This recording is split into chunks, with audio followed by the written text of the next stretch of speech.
Hi everyone! In this quick tutorial, I will show you how to create a vintage style journal using the Journal app. Just open the app and click on Create. Now select Sample Journals and find this vintage journal template.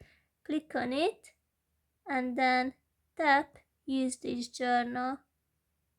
Wait a few seconds and then you can easily write on these pages and edit it.